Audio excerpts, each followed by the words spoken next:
నమస్తే అన్న. నమస్తే. రీసెంట్ గానే జగన్ కొన్ని వ్యాఖ్యలు చేశారు.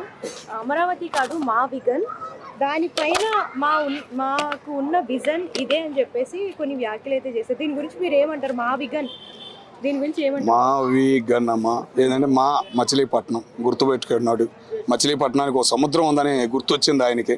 అట్లాగే విజయవాడ జనం ఉండారు, 20 లక్షల మంది ఉండాలని గ్రహించాడు.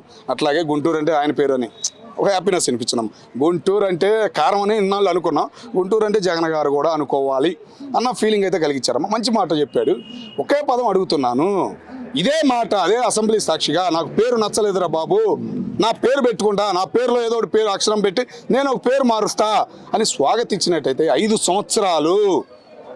సంవత్సరాలు నిరుద్యోగం ఉండేది కాదు, ఆంధ్ర ఈరోజు ఆ గతి ఉండేది కాదు. మరి ఎందుకు గ్రహించాల జగన్మోహన్ రెడ్డి గారు? వైజాగ్ మీద ఎందుకు పడ్డారు? వైజాగ్ అంటే ఎవరు ఆదరించరు, ముఖ్యంగా వైజాగ్లో ఉన్నవాళ్ళు కూడా ఆదరించారన్న విషయం జగన్మోహన్ రెడ్డి గారికి తెలియదా? ఆడేమన్నా గవర్నమెంట్ భూములు ఉండగానే, కొండలు ఉండగానే ఎందుకు ఆశ? నీకు 33,000 ఎకరాలు ఇస్తే అదేమంటే 1,00,000 ఎకరాలు 1,00,000 కోట్లు ఎవడిచ్చాడు? 1,00,000 కోట్లు ఎవడిచ్చాడు? 1,00,000 ఎకరాలు నాకు అర్థం కావట్లా. నీకు 1,00,000 కోట్లు ఎవరిచ్చారు? 1,00,000 ఎకరాలు ఎవరిచ్చారు? నీకాడ ఇచ్చింది 33,000 ఎకరాలు. కేంద్రం నుంచి వచ్చింది 1,500 కోట్లు. ఇంకా 16-17 కోట్లు రప్పించే ప్రయత్నంలో ఉండారు. బ్యాంకులు వచ్చినాయి రుణాలు ఇస్తామని చెప్పేసి, ఆ రుణాలు తీరుస్తామని చెప్పేసి కళాఖండగా చంద్రబాబు నాయుడు గారు ఇచ్చిన హామీ ప్రకారం ముందుకు సాగుతుంది. నీకు అమరావతి అనే పేరు నచ్చలేదంటే కనుక హిందువులు ఎవరు స్వాగతించరు అనే విషయం కూడా జగన్మోహన్ రెడ్డి గారు గ్రహించాలి. అమరావతి అంటే ఏంటో ముందు తెలుసుకోండి సార్. నేను కోరేది కూడా అదే. ఏంటంటే బయటకు వస్తుంటే జనం వస్తున్నారు, అభిమానులు వస్తున్నారు, ఏం తెలియట్లే ఆయనకి. పవన్ కళ్యాణ్ గారు ఉన్నారు, అభిమానులు రారా? వాళ్ళు ఎంత కంట్రోల్ చేసి జనం మధ్యకి వెళ్తున్నాడు, ఎన్ని గ్రామాలు తిరుగుతున్నాడు. గుంటూరు జిల్లా ఏంది, బాపట్ల ఏంది అనేది ఆయనకి తెలుసు. మీరు రాయలసీమ హైదరాబాద్లో పుట్టారు, హైదరాబాద్లో పెరిగారు కాబట్టి మీకు పూర్తిగా గుంటూరు జిల్లా విషయం తెలియటం లేదు. 10 గ్రామాలు తిరగండి, ఎక్కువ అక్కర్లా, మీ చుట్టూ ఉన్న 10 గ్రామాలు తిరగండి. అక్కడ నిజమైన రైతులను కలవండి, అక్కడ నిజమైన కూలి బిడ్డల్ని మీరు ఆదరిస్తే ప్రేమించే కూలి బిడ్డలను అడగండి. వాళ్ళే చెబుతారు మీకు అమరావతి అంటే ఏంటి, గుంటూరు జిల్లా అంటే ఏంటి, కృష్ణా జిల్లా అంటే ఏంటి.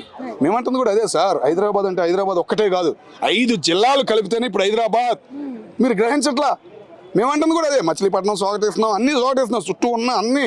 నువ్వు పేరు మార్చుకో, నీకు పేరు మార్చలేదంటే నువ్వు 3 రాజధానులు అని చెప్పేసి కర్నూలు ఇది వైజాగ్ ఇదే కదా నీకు మైనస్ అయింది. నువ్వు కలుపు. నీకు విజయవాడ నచ్చిందా విజయవాడ పెట్టు, గుంటూరు అని నచ్చితే గుంటూరు అని పెట్టు, లేదా జగన్ అని నచ్చితే జగన్ అని పెట్టు. స్వాగతించేవాళ్ళు ఏం చేసేది ఇంకా తెలిసేది కదా నీకు. ప్రతి దానిలో నీ పేరు ఉండాలి, ఇదే మెయిన్. దీనివల్లే ఆయనకు మైనస్ అయ్యింది. ఏది పొలం మీద కొలతలు వేయించాడమ్మా, ఎంత బ్రహ్మాండమైన పని చేయించాడు తెలుసా. కొలతలు వేయాలంటే లక్షలు కాజేసేవాళ్ళు, ఏది ఎంఆర్ఓలు ఈ క్యాండిడేట్లు కొలతలు వేసేవాళ్ళు. ఫ్రీగా కొలతలు వేయించాడు, రాళ్ళు వేయించాడు. నా భూమి ఇదిరా, నా ఏడు రాకుందరా అని రాళ్ళు వేయించాడు. ఆ రాళ్ల మీద ఈయన బొమ్మ వేసాడు, ఆ పాస్బుక్ల మీద ఈయన బొమ్మ వేసాడు. మరి జనాన్ని భయం వేయదమ్మా? ఎంత భయం వేసి ఉంటుంది? ఏ రోజైనా చేశాడు వైఎస్ రాజశేఖర రెడ్డి గారు 107 తెచ్చారు, ఆయన ఆరోగ్యశ్రీ మీదే ఆయన ఫోటో వేసుకోవాలి. మరి అట్లాంటి పేరు కలిగిన ఆయన కడుపును పుట్టి నువ్వు ఇలా చేసేసేపాటికి నీకు ఎవరు మరి సలహాలు ఇచ్చారా? ఇప్పుడు అదే అంటున్నారు ఆయన. అంటలా ఆ కింద ఇచ్చే సలహాదారులని అంటున్నారు, ప్రతి ఒక్కరు తిడుతున్నారు, బండా బుద్ధులు తిడుతున్నారు ఆ సలహాదారులని. అయినా కూడా నీలో మార్పు రావట్లేదే. ఇప్పుడు బయటకు వచ్చినా కూడా 9 తర్వాత 8 అంటున్నావు. మరి ఇంకేం మాట్లాడతాం, ఏం సమాధానం చెబుతావు? అదేమంటే ఫస్ట్ క్లాస్, డిగ్రీలో first class, 10th class first class. ఏమైంది ఫస్ట్ క్లాస్?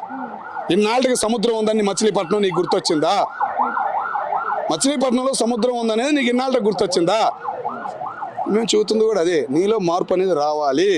నిన్ను మళ్ళీ ముఖ్యమంత్రిగా చూడాలని కోరుకునేది ఆ 2 జిల్లాలు. అమరావతి అంటే కమరావతి అని, అమరావతి అంటే మొత్తం ఆలయని అని అనుకోవద్దు. దానిలో 33,000 ఎకరాలు ఇచ్చిన వాళ్ళు దగ్గరగా 25% రెడ్లే ఉండారమ్మా. రెడ్లే భూములు ఇచ్చారు. నిన్ను ఇమ్మను, 1 ఎకరం ఇమ్మను.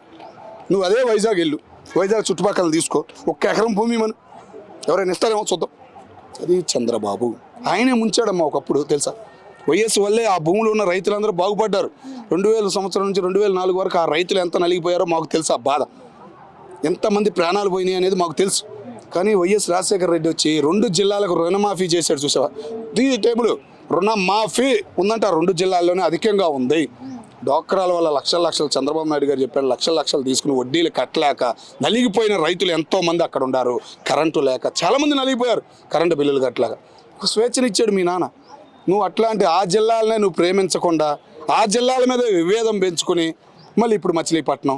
నీకు అమరావతి పేరు నచ్చరా, ఇంకో పేరు పెట్టు, ఒంగోలు అని పెట్టు, గుంటూరు అని పెట్టు. నీ పేరు కావాలనుకుంటే ఏదో ఒకటి మార్చిపెట్టు. నీ పేరు డైరెక్ట్ నువ్వు పెట్టలేవని సంగతి నీకు తెలుసు. నీ పేరు రావాలి, దానిలో ఏదో 2 అక్షరాలు తగిలిచి ఏదో పేరు మార్చిపెట్టు. అదే రోజు అసెంబ్లీలో నువ్వు 3 రాజధానులు అంటాం వల్ల ఎంత నష్టం జరిగిందో నీకు తెలుసా? 5 సంవత్సరాలు ఒక భూమి అది పండించిన రైతుకు తెలుసు, అది రియల్ ఎస్టేట్ వాడికి తెలుసు, వ్యాపారం చేసేవాడికి తెలుసు, బయట నుంచి పెట్టుబడులు పెట్టే నేతలకు తెలుసు, చదువుకున్న వాళ్ళందరికీ తెలుస్తుంది. చదువుకోని వాడే ముందుకొచ్చి నీకు రైతు భూమి ఇచ్చాడంటే చంద్రబాబు నాయుడు సంగతి ఇంకా నీకు తెలియట్లేదు అనేది గ్రహించాలి. నువ్వు చంద్రబాబు నాయుడు అంత ఎత్తు ఎదగాలని మేము చూస్తున్నావా? నువ్వేమో ఆయన కింద బాబా అనేటట్టే ఉండవు. మరి ఇంకా నేను నీ గురించి ఏం చెబుతాను చెప్పు. అంటే అమరావతిని డెవలప్ చేయడానికి 2 లక్షల కోట్లు ఖర్చు చేస్తాము అని చెప్పేసి ఎవడిస్తాడమ్మా 2 లక్షల కోట్లు? నీకు ఒక మాడినమ్మా, నీకు ఏ ఆదాయం ఉందా? 2 లక్షల కోట్లు వచ్చే ఆదాయం ఉందా? 2 లక్షల కోట్లు అప్పు ఇస్తాడు ఎవడైనా? ఒక్కసారి ఆలోచించు. నువ్వు ఏం చూపిస్తావని ఇస్తాడు? నువ్వు 2 అన్నా ఈ భారతదేశం ప్రపంచం అని అనమాకన్నా. ఇప్పుడు భారతదేశం ఉందంటే మొత్తం ఉత్తర భారతదేశానికి వెళ్తుంది. ఏమవుతుంది? మన నాయకులను దేకేవాడు లేడు. ఇంతకుముందు 15 మంది 20 ఇంత భారత సిమెంట్ అంటావా?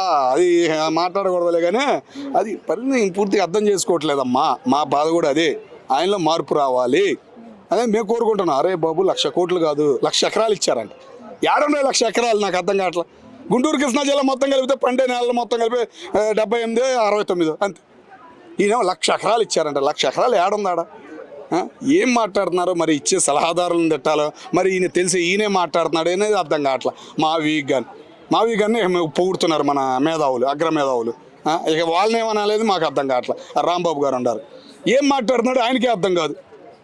ఆయన పోలవరం అప్పచెబితే పోలవరం అంటే ఏంది అన్నాడు మీడియా ముందుకు వచ్చి. ఇక అట్లాంటి మేధావులు ఒక్కటే గుర్తుకోవాలి. జగన్మోహన్ రెడ్డి గారు కూడా మేము చెబుతున్నాం, మంత్రిగా చేసి దేశ రాజకీయ చరిత్రలో ఓడిపోయిన ఎమ్మెల్యేగా లేరయ్యా ఎవరు. ఒక్క మీ పార్టీలో ఉన్న 10 మంది 15 మంది తప్ప. ఇప్పుడైనా గ్రహించి ఆ టీడీపీ నుంచి వచ్చిన అగ్రనేతలను తీసి పారేసి ఎంతోమంది ఉన్నారు నిన్ను ఆదరించే వాళ్ళు, అభిమానులు.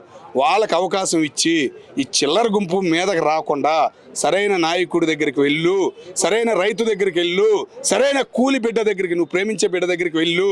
నీకు రాజకీయం నేర్పుతారు, నిన్ను ఆదరిస్తారని నేను కోరుకుంటున్నాను. ఒకే పదం అడుగుతున్నాను, ఇదే మాట అదే అసెంబ్లీ సాక్షిగా. నాకు పేరు నచ్చలేదురా బాబు, నా పేరు పెట్టుకుంటా, నా పేరులో ఏదో ఒకటి పేరు అక్షరం పెట్టి నేను ఒక పేరు మారుస్తా అని స్వాగతించినట్టయితే 5 సంవత్సరాలు నిరుద్యోగం ఉండేది కాదు. ఆంధ్ర ఈరోజు ఆ గతి ఉండేది కాదు. మరి ఎందుకు గ్రహించాల జగన్మోహన్ రెడ్డి గారు? వైజాగ్ మీద ఎందుకు పడ్డారు? వైజాగ్ అంటే ఎవరు ఆదరించరు, ముఖ్యంగా వైజాగ్లో ఉన్నవాళ్ళు కూడా ఆదరించారన్న విషయం జగన్మోహన్ రెడ్డి గారికి తెలియదా? ఆడేమైనా గవర్నమెంట్ భూములు ఉండగానే, కొండలు ఉండగానే ఎందుకు ఆశ? నీకు 33,000 ఎకరాలు ఇస్తే అదేమంటే 1,00,000 ఎకరాలు, 1,00,000 కోట్లు. ఎవడిచ్చాడు 1,00,000 కోట్లు? ఎవడిచ్చాడు 1,00,000 ఎకరాలు? నాకు అర్థం కావట్లా. నీకు 1,00,000 కోట్లు ఎవరిచ్చారు? 1,00,000 ఎకరాలు ఎవరిచ్చారు? నీకాడ ఇచ్చింది 33,000 ఎకరాలు. కేంద్రం నుంచి వచ్చింది 1,500 కోట్లు. ఇంకా 16-17 కోట్లు రప్పించే ప్రయత్నంలో ఉన్నారు.